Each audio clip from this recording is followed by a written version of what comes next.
Today is victory over yourself of yesterday. Tomorrow is your victory over lesser men. Miyamoto Musashi. In today's world, men chase comfort like moths drawn to fading light. They avoid pain, seek ease, and confuse softness with peace. But the path of least resistance does not lead to strength. It leads to slow decay. Muscles weaken. Discipline fades. The spirit rusts. The samurai knew this. They did not run from hardship. They invited it. To them, suffering was the whetstone that sharpened the soul. They rose before the sun, trained in silence, and treated each action, from sword practice to sweeping the floor, as a way to forge inner steel. They fasted to control desire, sat in stillness to master the mind, walked the mountain path not to arrive but to become. Hard work was not a burden. It was the way, and those who walked it became unshakable. When Musashi was young, around 13 or 14, he wasn't known for strength or discipline. He was wild, unfocused, drawn to ego, pleasure, and thrill. He'd skip training, chase duels for attention, and thought that brute strength was the only path to power. At 16, he faced his first real failure. He challenged a well-respected warrior and barely survived.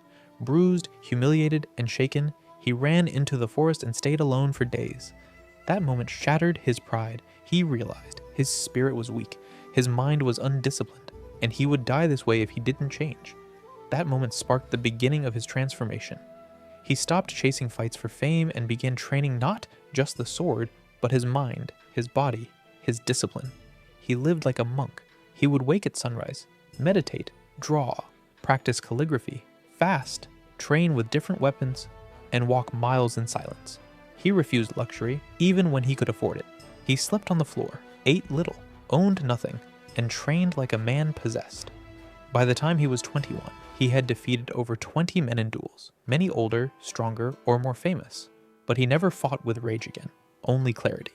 He became the greatest swordsman Japan ever produced, undefeated in over 60 duels. But more than that, he became a philosopher, an artist, and a teacher of discipline. Musashi changed when he faced his weakness head on. You must do the same. Begin by stripping comfort. Wake up early, train daily, eat simply, and do one thing each day you resist. Don't chase motivation, chase mastery. Journal your progress, sit in silence. Let your actions shape you. Like Musashi, treat every task, no matter how small, as training. Discipline isn't built overnight. It's created through repeated effort, detached from results. Stop waiting to feel ready. Start walking the hard road, and over time you'll learn to crave it.